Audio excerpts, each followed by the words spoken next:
Hello Fantasy Faithfuls and welcome to Deebo Samuel's Fantasy Snapshot for 2020.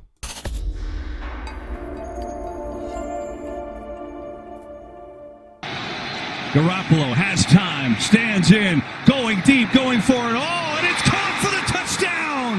In 2020, the San Francisco 49ers and Deebo Samuel will be facing a group of teams that last year gave up 539 fantasy points to wide receivers in PPR, 13th least in the NFL, with 12.7 yards per reception and only 14 touchdowns on average.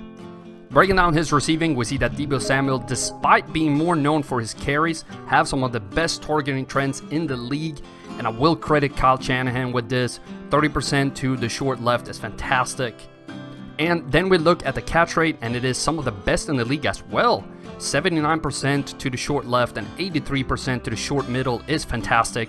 Add that the deep zones are all out of this world, and maybe not all fault was with Jimmy Garoppolo on deep passes.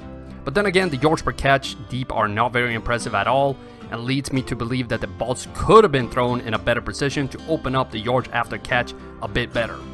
The opponent that fits his trends the best is the Arizona Cardinals. They gave up 10.1 yards per catch, and opposing receivers had a catch rate of 87% in the short left zone, so be sure to start him in DFS for that game. I would like to take a second to remind you to hit that like button, leave a comment what you think about this video, and subscribe to the channel. I love every interaction I have with y'all, and every little bit helps me put out even more content. Deebo's one-game floor is 5.9 points and ceiling 18.7 based on all the games he's played in the league. This ranks as the 19th highest floor and 46th highest ceilings for wide receivers in PPR, and the likeliness of him scoring above the ceiling and booming is high at 3.2%, while his bust risk Padola 4 is low at 1.5, so if he can get more looks, he is in a prime position to be a weekly contributor in a safe manner when he's healthy. His touchdown rate last year was 3.7%, a very low number, but with 3 rushing touchdowns as well, this is not that big of a concern. Based on my market share study, I have him for 112 targets and 81 receptions in 2020. Unfortunately, he's hurt, so we'll have to adjust this a little bit as we move forward. I'm super impressed with his 7 usable games last year, and that he was mainly a floor guy, meaning he was producing each week and not surviving on some big games inflating his numbers. The situation breakdown for him shows that he scores more points at home than he does away, very normal for a wide receiver. He doesn't make big differences if the opponent usually give up a lot of points to wideouts.